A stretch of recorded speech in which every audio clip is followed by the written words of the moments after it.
Hello, little dreamers. Tonight, we step into a world of wonder where princesses are brave, not just beautiful, where magic hides in towers, forests, and even under mattresses, and where love, kindness, and courage shape every ending. These are stories of strength, hope, and quiet magic. So sit back, breathe in the calm, and let the stories begin. Have you ever wished for something so deeply that the universe itself seemed to listen? This is the story of a girl who had nothing and yet found everything, all because she never let her heart turn cold. This is the story of Cinderella. Once upon a time, in a quiet little town nestled between rolling green hills and golden meadows, there lived a young girl named Cinderella. Her name wasn't always Cinderella. She once had a beautiful name, Ella. But life, as it often does, took a turn. After her kind and gentle mother passed away, Ella lived alone with her loving father. For a while, their little house filled with laughter, warmth, and stories by the fireplace. But everything changed when her father remarried. Her new stepmother, though elegant on the outside, carried a heart full of pride and cruelty. She brought with her two daughters, each more arrogant than the other. And after Cinderella's father passed away, she was left at their mercy. No longer the lady of the house, she was forced into rags and given endless chores. The grand halls she once danced in became places she swept. Her soft bed was replaced by a cold attic. They mocked her, calling her Cinderella, because her face was always smudged with ashes from cleaning the hearth. But she never let them see her cry. Cinderella had a secret, a garden. Hidden beneath the house, it was the only place she could be herself. There, she whispered her dreams to the wind and believed, just a little, that something magical could still happen. And then, one day, everything changed. A royal messenger arrived in town, trumpets blaring, announcing a grand ball at their palace. The prince was searching for a bride, and every eligible maiden in the kingdom was invited. The stepsister squealed with excitement. Cinderella's heart fluttered. Could she go? She timidly asked her stepmother. May I attend too? Her stepmother's eyes narrowed. You? In your rags? You will embarrass us. But she pretended to be kind and said, if you can finish all the chores and find something suitable to wear, perhaps. Cinderella worked tirelessly, cleaning every corner of the house. She even found her late mother's old gown, a little dusty but still beautiful. With the help of some birds and mice, her only friends, she stitched and cleaned until the gown sparkled once more. But when her stepsisters saw her, jealousy filled their hearts. They tore her dress to shreds, laughing as Cinderella stood there, broken and silent. Alone in the garden, beneath the starry sky, she cried for the first time in a long while. Just then, a soft shimmer filled the air. From the shadows stepped an elegant woman cloaked in the light. Her fairy godmother. My dear child, she said, her voice like warm music.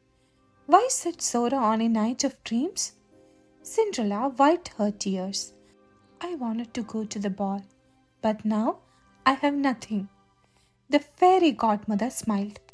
Nothing? You have kindness, you have hope, and tonight you shall have more. With a wave of her wand, pumpkins became a golden carriage. Mice turned into white horses. Her door dress transformed into a gown of silver and blue that glowed like moonlight. On her feet, glass slippers, delicate and shimmering. But remember, the fairy godmother warned, this magic will fade at midnight. Cinderella nodded, eyes wide with wonder, and stepped into the carriage. The palace glittered like a sea of stars. Nobles and royals danced and laughed. But the moment Cinderella entered, the entire ballroom fell silent. The prince turned, and in a world filled with people, he saw only her. They danced, and for the first time in her life, Cinderella felt seen, not for her rags, but for her soul. But as the clock neared midnight, she gasped. I must go, she cried, dashing down the stairs. In her haste, one glass slipper slipped from her foot. But she didn't stop. The prince chased after her, but she was gone. All that remained was the slipper. The next morning, the kingdom buzzed with the story of the mysterious girl. The prince, desperate to find her, declared, every maiden in the land shall try on this slipper. I will marry the one it fits. The slipper was taken from village to village. When it reached Cinderella's house, the stepsisters pushed her aside and vowed to make the shoe fit their feet. But it was no use. Just as the guards were leaving, Cinderella whispered, May I try? The stepmother scoffed. She's just a servant. But the guard replied, The prince said, every maiden. Cinderella gently slipped her foot into the slipper. It fit perfectly. From her pocket, she revealed the other slipper. Gasps filled the room. In moments, Cinderella was brought to the palace. The prince recognized her at once, not just her face, but the kindness in her eyes. They were married in a celebration that lit up the entire kingdom. But Cinderella didn't forget where she came from. She made sure her palace had gardens just like the one where she used to dream. And though her life had changed, her heart never did. She remained humble, kind, and full of hope.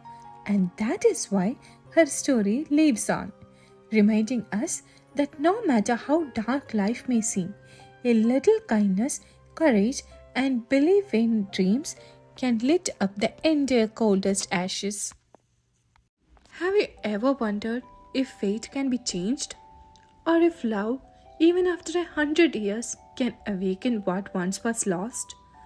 This is the story of a princess, a curse, and a kiss that defied time itself.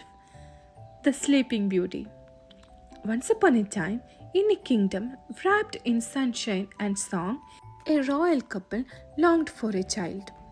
After many years of waiting and wishing, their prayers were answered. The queen gave birth to a beautiful baby girl. The kingdom rejoiced. Bells rang from the highest towers. Flowers bloomed as if touched by magic. And to celebrate, the king and queen invited everyone to a grand feast, even the fairies who lived in the hidden glens and hills. There were 7 good fairies, each bringing a special gift for the baby. One by one, they stepped forward. To the princess, said the first, I give the gift of beauty. To her, said the second, I give a voice like bird song. To her, said the third, I give grace in every moment. And so it went with each fairy offering something wonderful, kindness, charm, wisdom, joy. But just before the last fairy could bestow her gift, a cold wind swept through the hall.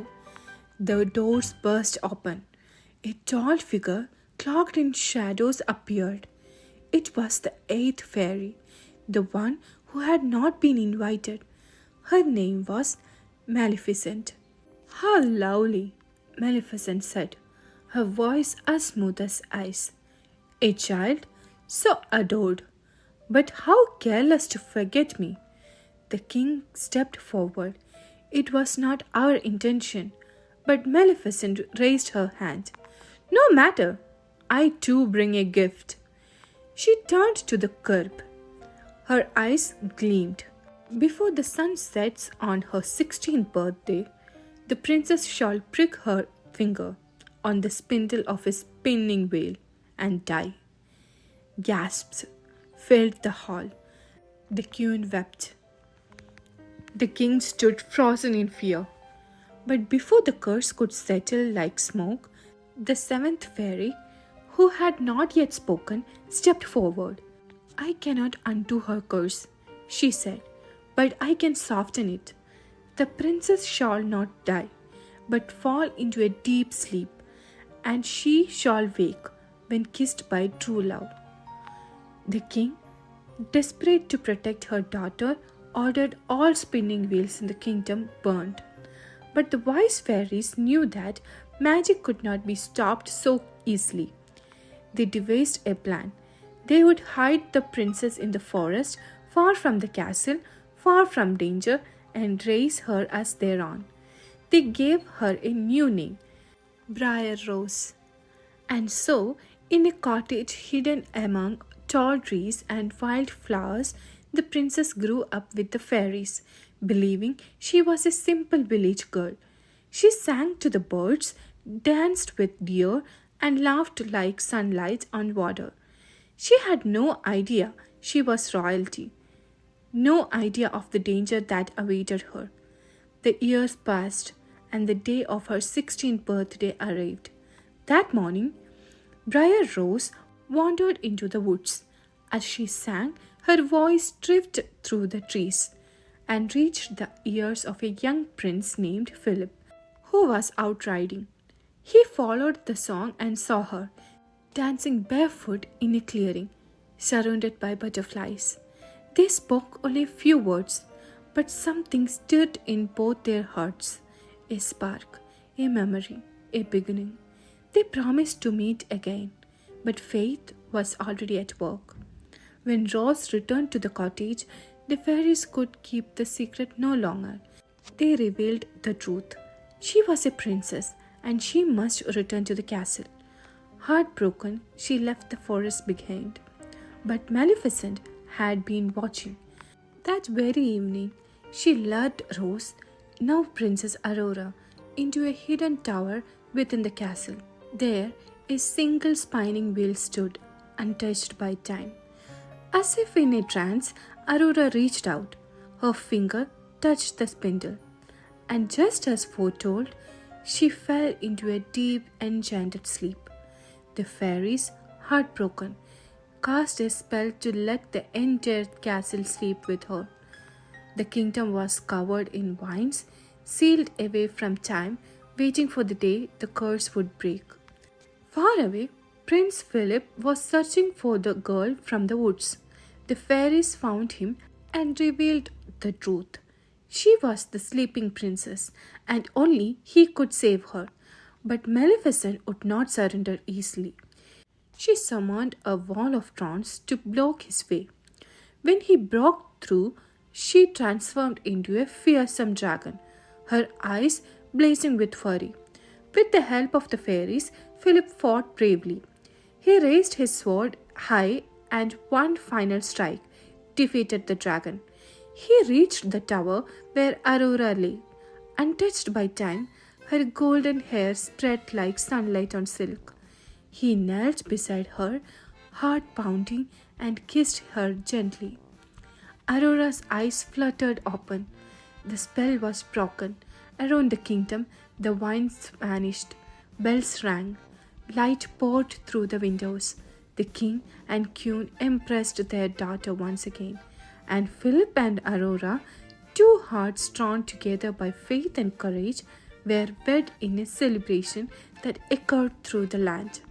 And so, the princess who slept for 100 years awakened not just with a kiss, but with the promise of a life filled with love and wonder. For in the end, it wasn't just the spell that was broken, it was the silence of dreams waiting to be lived.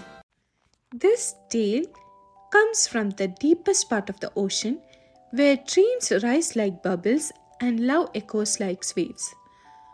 This is the story of the Little Mermaid. Far beneath the crashing waves, beyond the reach of sailors' nets and sunlight's golden fingers, There lived a kingdom made up of coral palaces, pearl towers, and gardens of sea anemones that danced with the current. Here lived the Sea King and his 6 daughters, the youngest of them, the most curious, the most quiet, the most dreamy, was the Little Mermaid. She had skin like moonlight and hair that floated like seaweed in the tide. Her voice was soft yet clear, and when she sang, even dolphins swam closer to listen. But she didn't care much for the treasures of the sea. Her heart longed for something else, something above.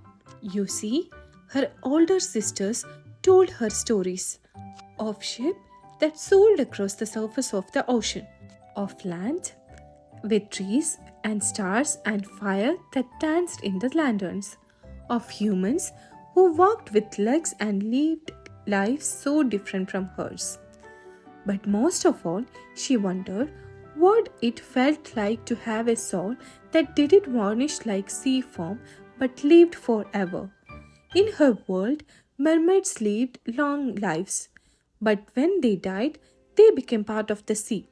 Humans, though, had something different, something more. On her 15th birthday, the Little Mermaid was finally allowed to rise to the surface. That evening, the sky was painted with twilight and the stars blinked like lanterns lit just for her. She saw a ship, grand and golden, sailing slowly under the moon. Music drifted over the water, laughter, light, and on the deck stood a young prince, kind-eyed, full of life. He was celebrating his birthday too. The Little Mermaid watched him from the waves, her heart beating faster than it ever had. A storm began to gather, winds howled, waves crashed, and soon the ship was torn apart. She dove into the chaos and pulled the unconscious prince to the shore, laying him gently on the sand before vanishing behind a rock. When he awoke, he never saw her, only the face of a girl from a nearby village who found him moments later. But the Little Mermaid never forgot him. Day after day, her thoughts returned to him, to his world, his laughter, his eyes, and to the one thing she did not have, legs. So she swam to the darkest part of the sea where sea witch lived, feared by all, but known for her magic. The sea witch listened and smiled coldly. You want to be human? I can give you legs, but it will hurt, child. Every step will feel like knives beneath your feet. And one more thing, I want your voice. The Little Mermaid hesitated.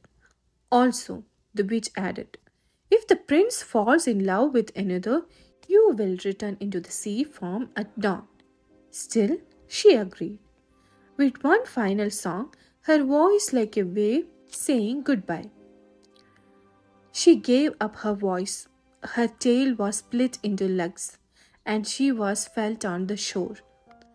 The prince found her and took her in, charmed by her beauty, kindness, and grace. Though she could not speak a word, they walked through gardens, watched sunsets, and laughed together in silence. But though he cared for her, his heart belonged to the girl he believed had saved him. That village girl, not knowing it had truly been the mermaid. Then came the day of the announcement. The prince was to marry, and not her. The girl he believed to be his savior had returned, and he would wed her. The Little Mermaid's heart cracked like a seashell underfoot.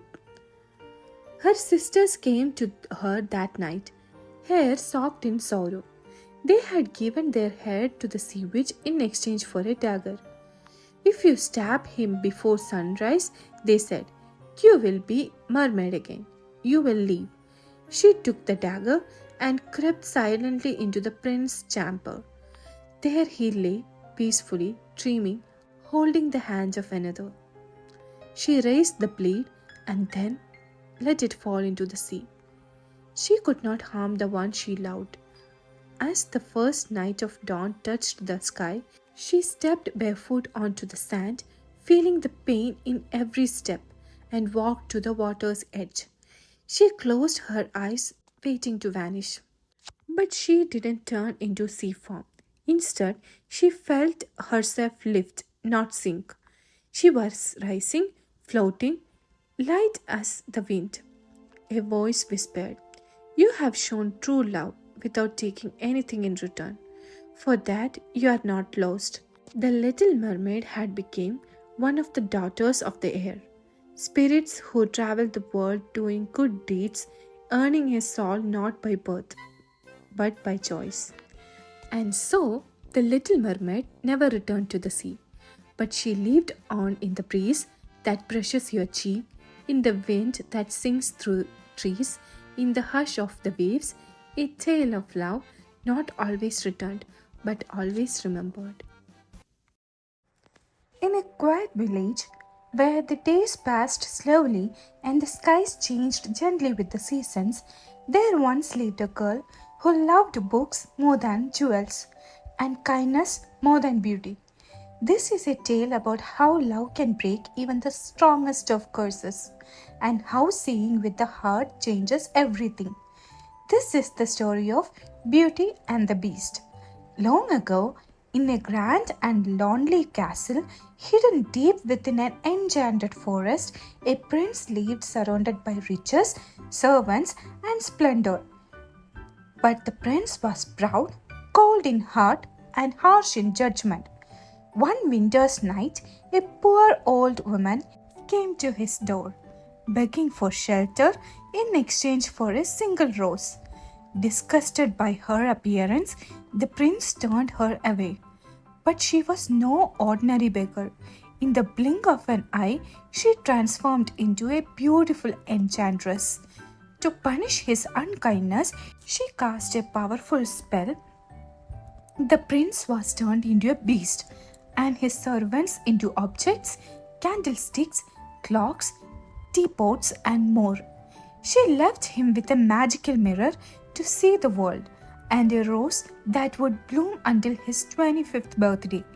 If he could learn to love and earn love in return before the last petal fell, the spell would be broken. If not, he would remain a beast forever. Not far from that enchanted forest lived a gentle merchant and his 3 daughters. The youngest, Bella, was unlike anyone else in the village. While others dreamed of wealth or handsome suitors, Bella dreamed of faraway lands of dragons and heroes, of kindness and courage. She read every book she could find, and she carried her imagination like a lantern, lighting the world wherever she went. Though many admired her beauty, they did not understand her heart. One day, Bella's father set off on a journey. Before leaving, he asked his daughters if they wanted anything. The eldest asked for jewelry, the middle one fine clothes, but Bella said only a single rose, if you see one. On his way home, the father was caught in a terrible storm.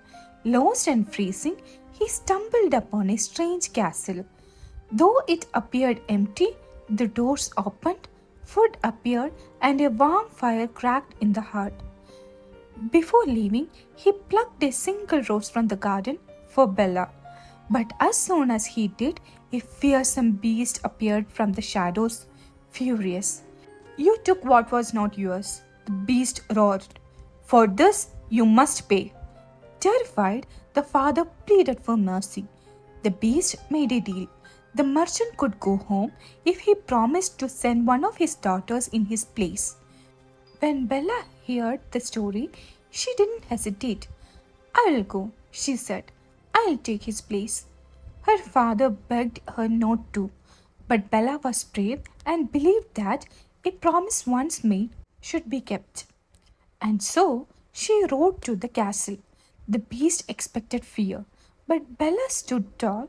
She looked him in the eyes. She did not scream or cry. "Do you wish to be my prisoner forever?" the beast asked. Bella replied softly, "I am not a prisoner. I am my father's daughter. and I came to keep a promise. Days passed, then weeks. Bella wandered the halls of the castle, discovering its secrets. The enchanted objects, once servants, spoke with her, laughed with her, cared for her. Slowly, even the beast began to change. He showed her his library, rows and rows of books, stories from every corner of the world. They read together, dined together, talked about stars and memories and dreams. Bit by bit, she began to see beyond his claws and sharp teeth, to the soul that longed to be seen. And the beast, in turn, began to feel something he thought he had lost long ago: hope. One day, Bella saw in the magic mirror that her father was sick and alone. Though the beast's heart ached, he let her go. "Take the mirror with you," he said, "so you can always look back and remember me." She returned home and cared for her father, but her heart felt heavy, like part of it had stayed in the castle. Her sisters mocked her, still not understanding the change in her.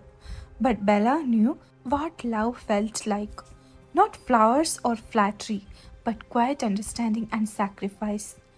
One night, she looked into the mirror and gasped. The beast was dying.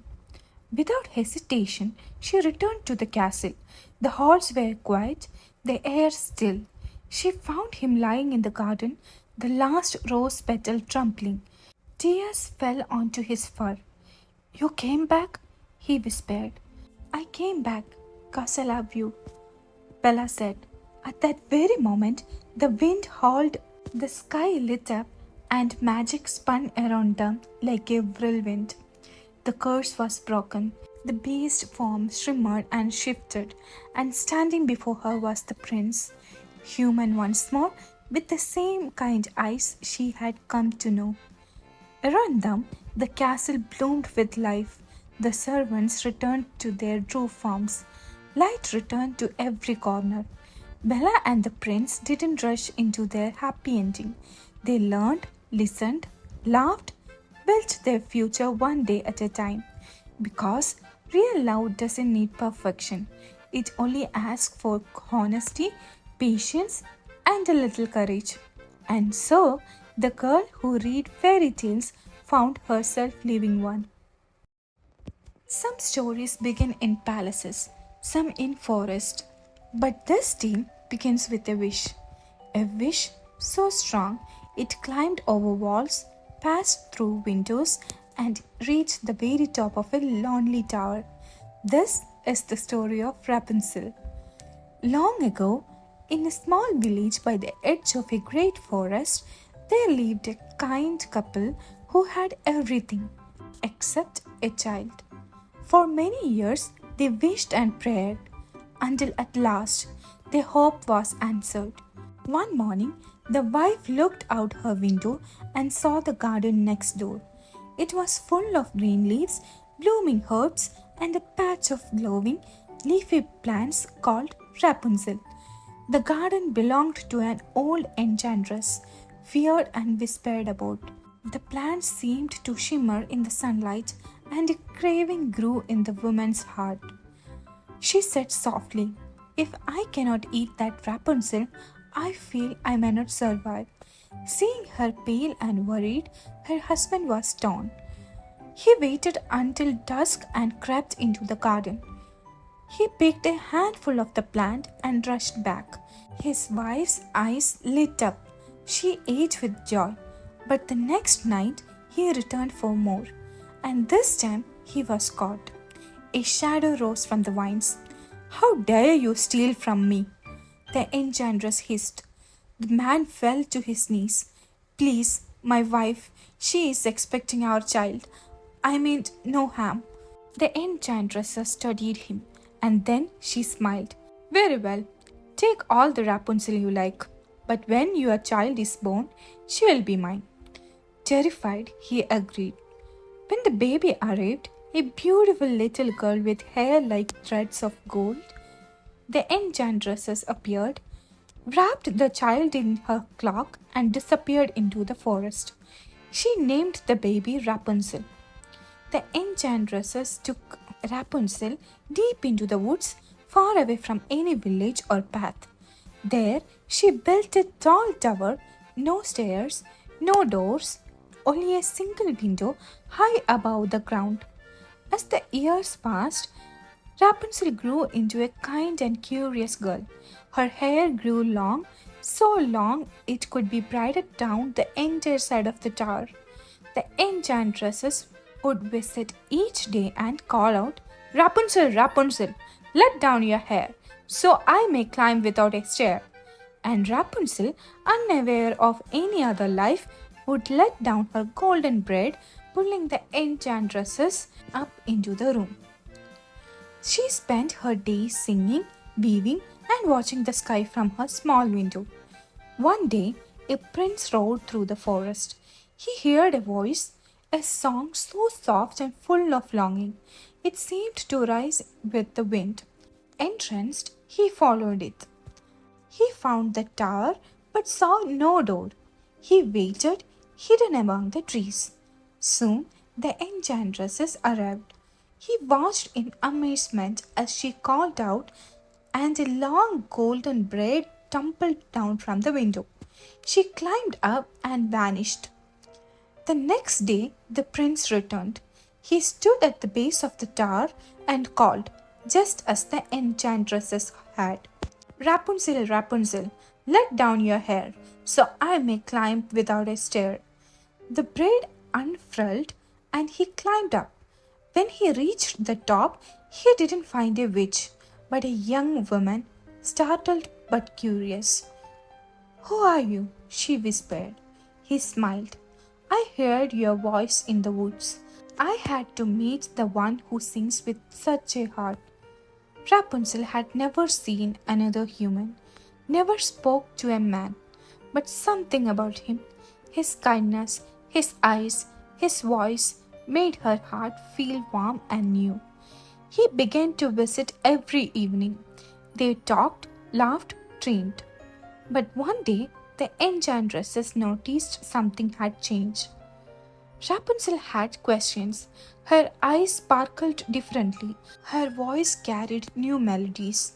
And then, one careless word gave it all away. You are heavier than the prince, Rapunzel said as she pulled her up. The enchantresses froze. What prince? Her eyes turned dark. That night, she returned with sharp scissors. With one cruel snip, she cut Rapunzel's golden hair and banished her to a distant desert, where the wind howled and the sun burned the sand. As for the prince, when he came again, he found the bride waiting. He climbed up expecting joy, but it was the enchantresses who greeted him. She laughed bitterly. You'll never see her again. In despair, the prince fell from the tower. Thorns below scratched his eyes, and he wandered, blind and broken, for many days calling out her name. Far away, Rapunzel lived alone, but even in the harsh desert, she sang. Her love gave her strength. Her memory gave her hope. One day, she heard a voice calling faintly, a voice she knew. She ran toward it, and there he was, worn, wounded, but alive. She threw her arms around him, and her tears, pure and full of love, fell into his eyes. And in that moment, light returned. His sight was restored. They had found each other again. The prince took her to his kingdom, where the people welcomed her, not for her hair or her voice, but for the strength and love in her heart. They married and ruled with compassion and wisdom, never forgetting the tower or the journey that brought them home. And so, from a single window, a whole world opened. Not all princesses wear crowns. Some reveal their true nature in the most surprising of ways. This is a story of a stormy night, a quiet test, and a single green pea that changed everything. let me tell you the tale of the princess and the pea.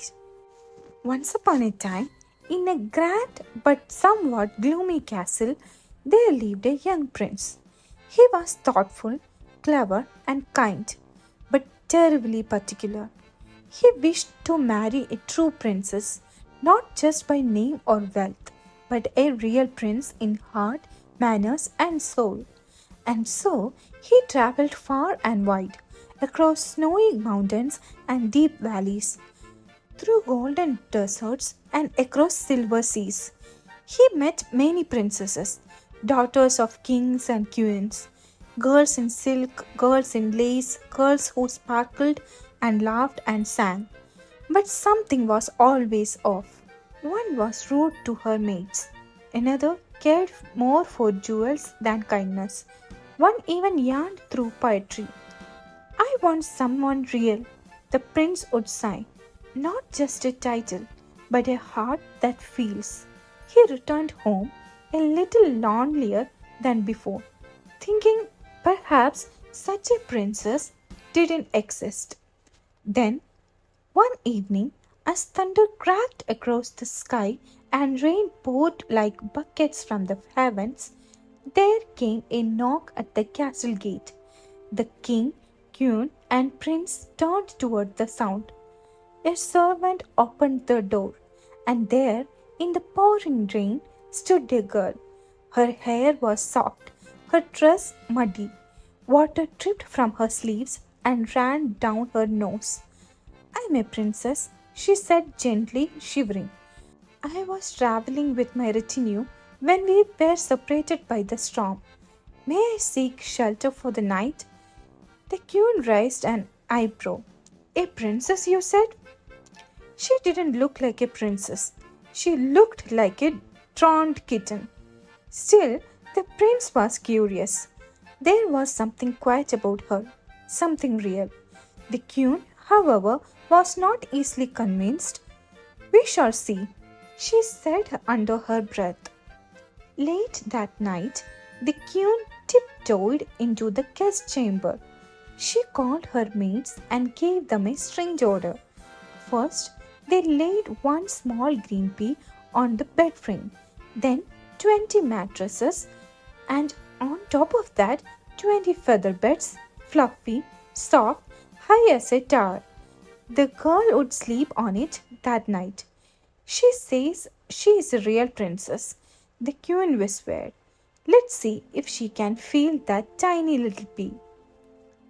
The next morning, the girl appeared in the great hall, her hair brushed and her smile warm, but her eyes were tired. "Did you sleep well, my dear?" the queen asked sweetly. "I wish I could say yes," the girl replied, trying not to sound true. "But I'm afraid not at all." I tossed and turned. Something in the bed was so uncomfortable. I believe I am bruised. The queen and prince exchanged glances. For only a real princess, someone truly sensitive and refined, could have felt one tiny pea through 20 mattresses and 20 feather beds. The prince stepped forward. "Then you must be the one I have searched for all this time." The girl looked surprised. "You believe me?" He smiled. "I do, not because of what you wear or where you are from, but because you feel things deeply. You notice the smallest thing. That is more precious than gold." The queen too nodded. "And you didn't complain. You told the truth with grace. That is what loyalty truly means." Soon after, a grand wedding was held, but it was not grand because of diamonds and trumpets. It was grand because two hearts, genuine and gentle, had found each other. As for the pea, it was placed in a glass case in the Royal Museum, where it rests to this day. Some say it's a silly little thing. Others say it was the most important vegetable in history. But one thing is certain. It proved that true nobility lies not in crowns or castles, but in kindness, honesty, and sometimes a very good night's sleep. She is no taller than your thumb, but inside her beat the heart of someone braver than giants and kinder than kings. Let me take you into the world of flowers, frogs, and fairies. This is the story of Thumbelina. Once upon a time, in a quiet cottage nestled between the fields and the forest, there lived a kind woman who longed for a child. She had no family of her own, but every day she spoke to the flowers in her garden and whispered her wish to the stars. One day she went to a kind old witch and said, I would give anything to have a child, even the tiniest one. The witch smiled and handed her a small seed. Plant this in a flower pot, she said, and see what blooms. The woman rushed home and did just that. Within days, a beautiful flower grew. Its petals closed tightly, like a secret waiting to be told. And then, on a bright morning, the petals slowly opened, and inside sat the tiniest girl the woman had ever seen, no bigger than her thumb. She named her Thumbelina. Thumbelina lived in a walnut shell cradle. She rode across the table on a tulip petal. She danced on lily pads in a bowl of water. The woman made her dresses out of silk threads and sang her lullabies each night. But one evening, while Thumbelina was sleeping beneath a rose petal, something terrible happened. A big, warty toad hopped in through the window. She saw Thumbelina and gasped, What a perfect bride for my son! Before morning came, the toad carried Thumbelina away to the river bank and placed her on a lily pad in the middle of the water. When Thumbelina awake, she was alone, floating on the pond, the toad and her clumsy son croaking nearby, already decorating their muddy home. But help came in the form of tiny fish swimming beneath the water. Thumbelina had always been kind to animals, and now they worked together to nibble through the lily pad's stem, setting her free.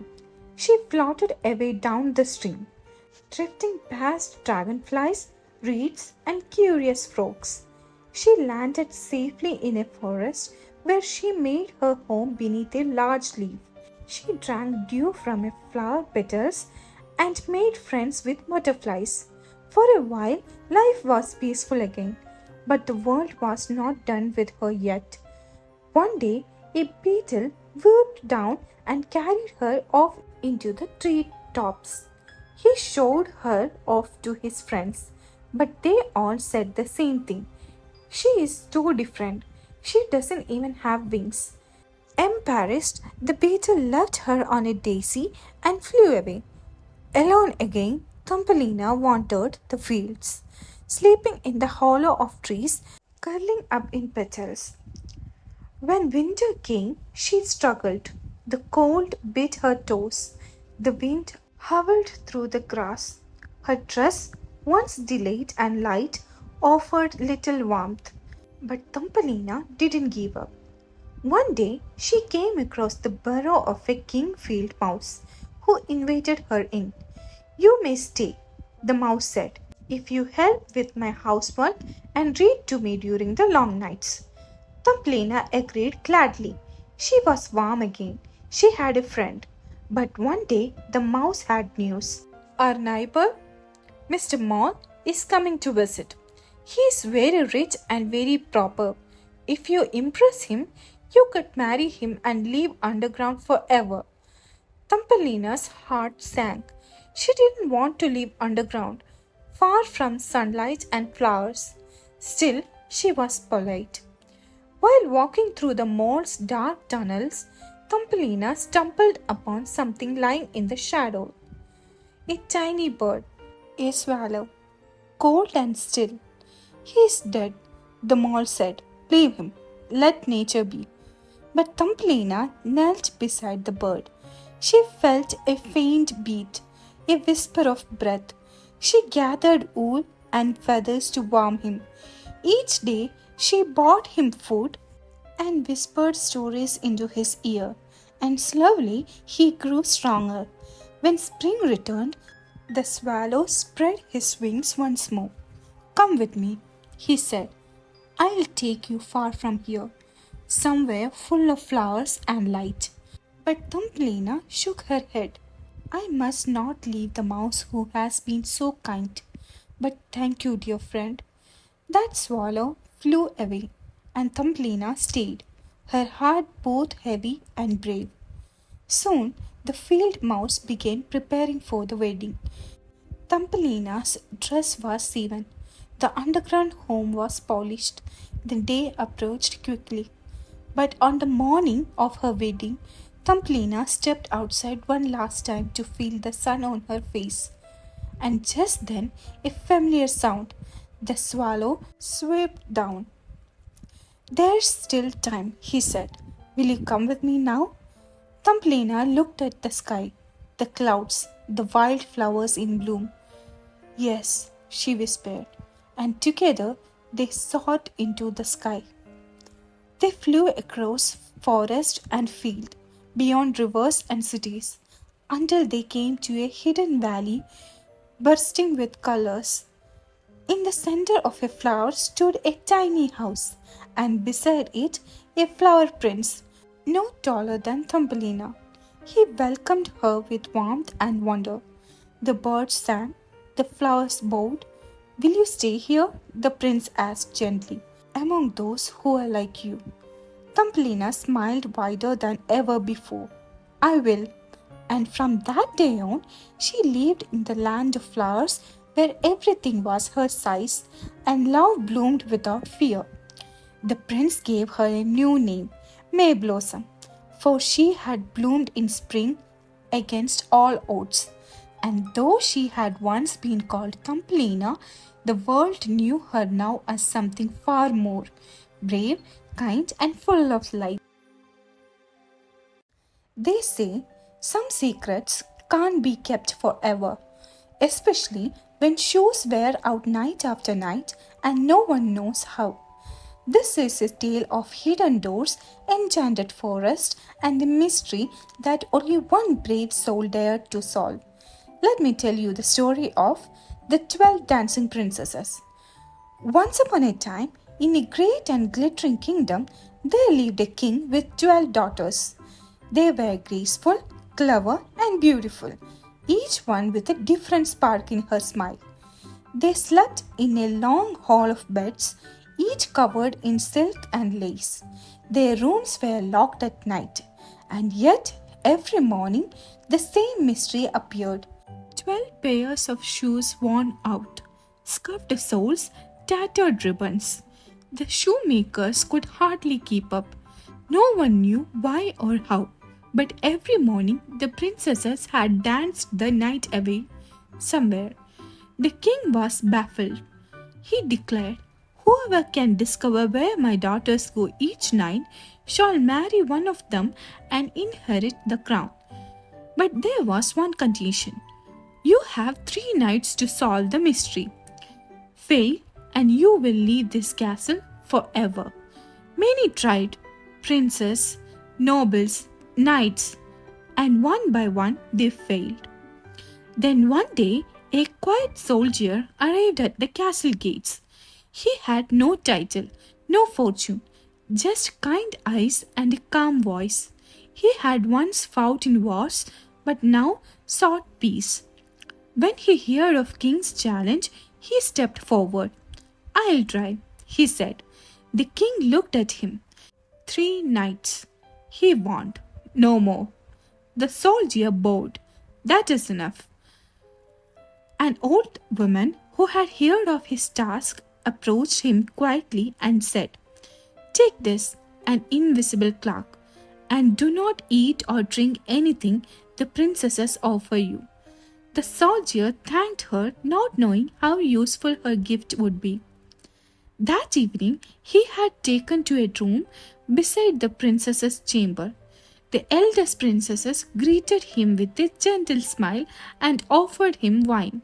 But the soldier remembered the old woman's warning. He secretly poured it out. Then he lay on the bed and pretended to sleep. Midnight came. He heard whispers, giggles, slippers sliding on 2 feet. He opened one eye, just a little. The eldest princess clapped 3 times, and suddenly the floor beside her bed opened with a soft click. A staircase spiraled downward into darkness and light. The soldier wrapped himself in the invisible cloak and followed silently. Down, down, down they went. 12 princesses, laughter dancing in the air. At the bottom of the staircase lay a magical forest. The trees shimmered, some with leaves of silver, others of gold, and some glittering like diamonds. They stepped into 12 boats. Waiting at the shore were 12 princes, each as elegant as a shadow. The soldier climbed into the last boat quietly, unnoticed. They crossed a black lake under a moonlit sky and arrived at a glowing castle where music played and candles floated in the air.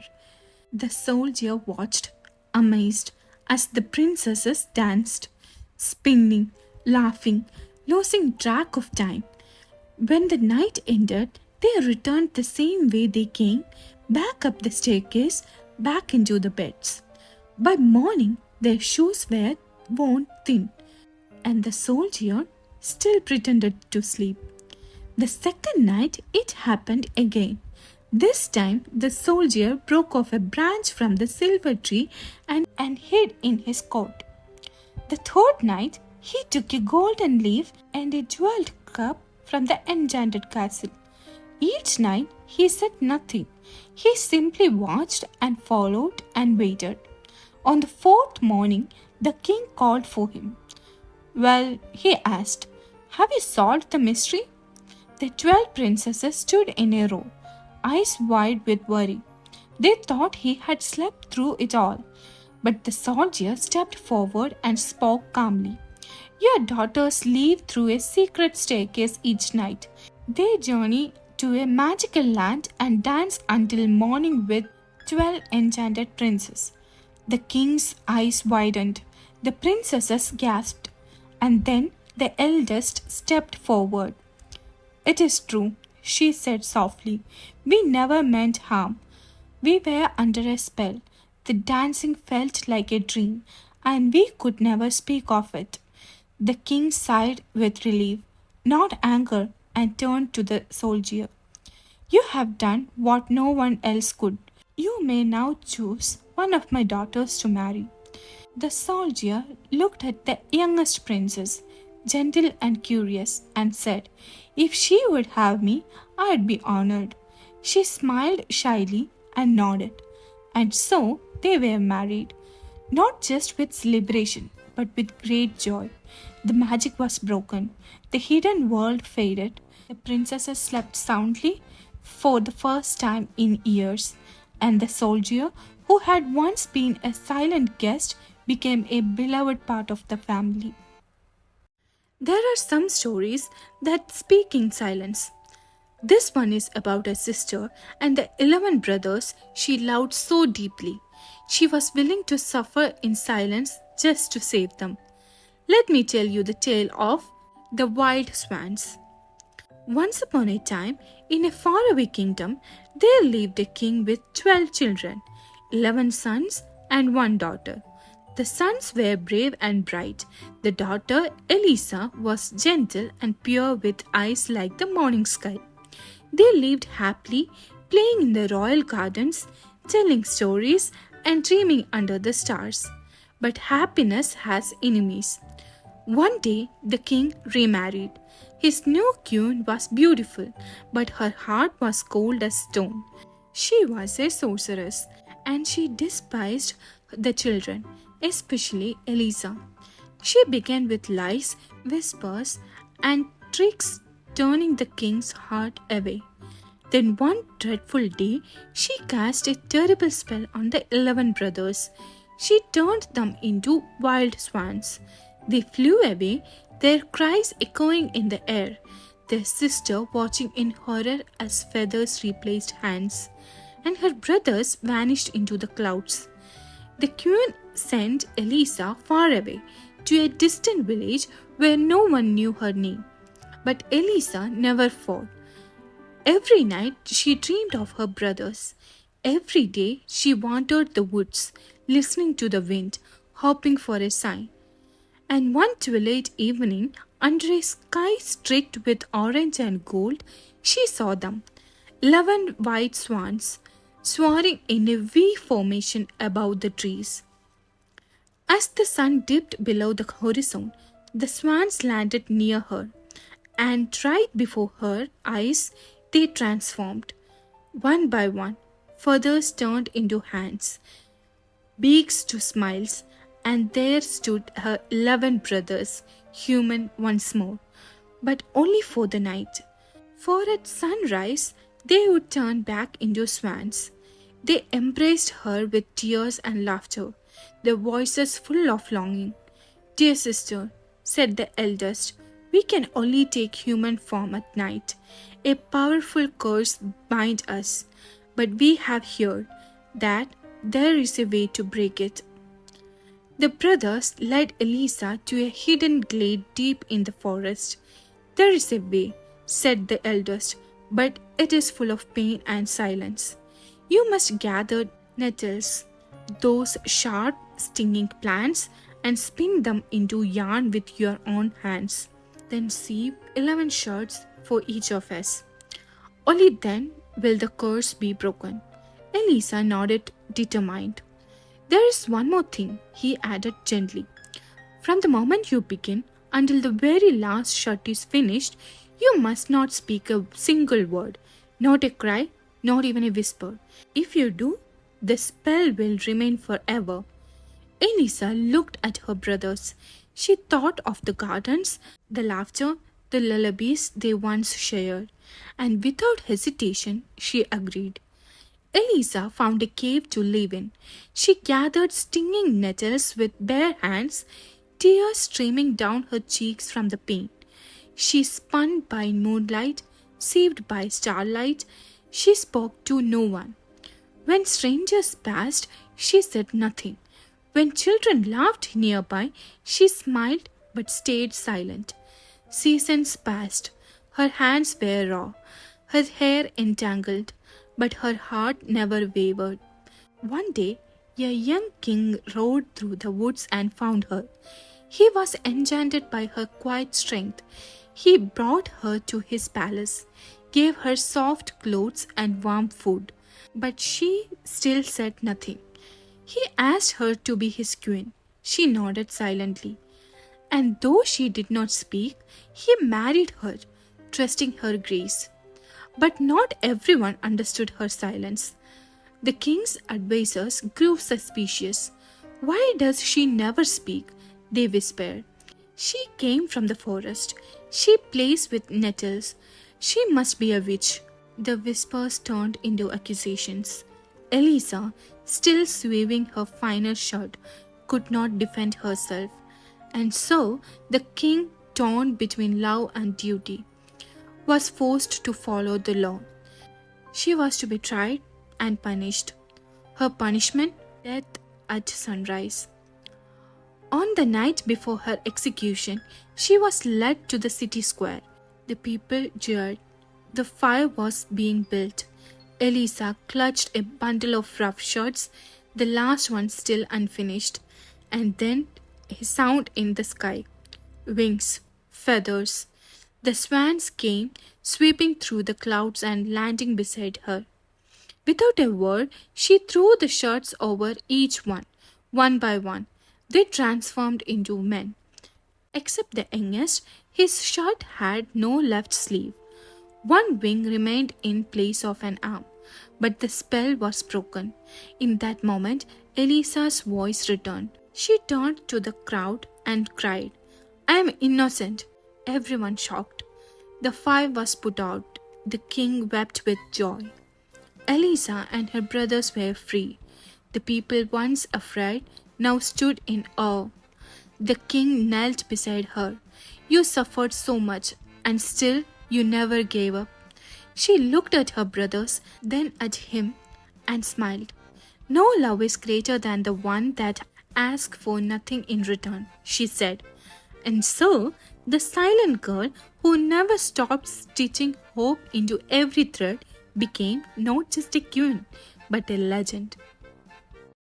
Sometimes fairy tales don't begin with magic or laughter. They begin with confusion, escape, and the strength to choose dignity over comfort. Let me tell you a story not often spoken of, but one that holds greater power. This is the story of Donkeyskin. Once upon a time, in a kingdom wrapped in gold and marble, there lived a king and queen who ruled with wisdom and kindness. Their people were happy, their land was rich, and at the heart of their joy was a strange but magical gift, a donkey. Yes, a donkey. But this was no ordinary animal. Every day it produced piles of gold coins, enough to fill walls and build palaces. With this gift, the kingdom never knew hunger or war. And to make the loyal life complete, the king and queen were blessed with a daughter, a girl with eyes like calm skies and a heart filled with goodness. She grew into a graceful, gentle princess, loved by all. But then fate shifted. The queen, who had long been unwell, grew weaker. Before she passed, she made the king promise something difficult. If you remarry, she said, only choose a woman as good and beautiful as me. The king nodded, blinded by grief. But grief can change a man. As time passed, the king kept his word. He searched across kingdoms for a bride who matched the queen's grace and beauty, but none could compare. Until one day he looked at his daughter. She has grown into the very image of her mother. And something twisted inside him. I shall marry her, he declared. She alone fulfills the promise I made. The kingdom whispered. The advisers objected. But the king would not listen. The princess, shocked and terrified, turned into her godmother, a wise fairy, for help. You must delay the wedding, the fairy said, and escape. But first make impossible requests. If he fulfills them, we shall act. So the princess made 3 demands. 1. A dress the color of the sky. 2. A dress that shone like the moon. 3. A dress brighter than the sun. The king, obsessed and determined, summoned his finest weavers and goldsmiths.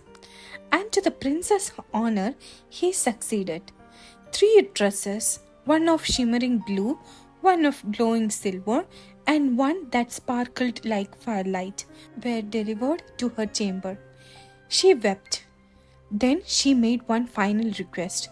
I want the skin of the donkey that brings gold. Nothing else will do. She believed he would never agree, but he did. The magical donkey was killed, its hide brought to her. And that night, with her godmother's guidance, the princess packed the 3 dresses in a chest no bigger than a walnut, using a fairy spell to shrink them down. She wrapped herself in the donkey's skin, ugly, rough, and dirty, and vanished into the night. Far from the palace, in another kingdom, she found work on a farm. No one knew she was loyalty. They called her Donkeyskin, mocking her appearance and scent. She cooked in the kitchens, cleaned the stables, and lived in a small dark room behind the barn. The villagers avoided her, but at night, when the world was quiet, she would unlock her tiny chest, pull out one of the dresses, and dwell beneath the moonlight. The sky dressed for comfort, the moon dressed for peace, the sun dressed for courage. And then she would wrap herself again in the donkey skin and return to sleep. One day, The prince of that land was walking through the woods when he glimpsed a golden light through a crack in the barn. He peeked through and saw a girl dancing in a dress that blazed like sunlight. He was stunned. He saw her again and again from afar, and though he couldn't see her face clearly, his heart was moved. Back at the palace, the prince fell ill, not from fever, but from longing. He told his mother, the queen, I will marry no one but the girl who fits this ring. And he placed a small jeweled ring into a velvet box. Send it to the kitchen, he whispered, to Donkeyskin. Something tells me she is more than she seems. The queen laughed but obeyed. Donkeyskin received the ring in silence. She washed her hands, combed her hair, and put on the sundress once more. The ring slid onto her finger perfectly. And when she arrived at the palace, no one laughed. They stared. They saw not just beauty, but strength. A girl who had faced cruelty and still stood tall. The prince looked at her and said softly, I knew it was you, not by your dress, but by your eyes. She told her story, not with shame, but with grace. And the court, once stunned, now applauded. Donkeyskin married the prince, not as a girl in hiding, but as a woman who had chosen her own path. The dresses were displayed not as trophies, but as reminders of what she had survived. And in her kingdom of gold, she built a new castle, one of kindness, healing, and truth. For her story was not about running away, it was about rising, no matter what you have worn or where you have come from. And so the stories come to a close. We have walked through moonlit forest, climbed silent towers, crossed enchanted lakes, and stood beside princesses who taught us that true strength is quiet, steady, and kind. Some of these tales ended in ballrooms, others in gardens, deserts, or skies. But every one of them ended with courage and a heart that dared to dream. Thank you for being part of this journey. Until the next story finds us, stay kind, stay curious, and never stop believing in a little magic. And also, don't forget to like, share, comment, and subscribe to our channel.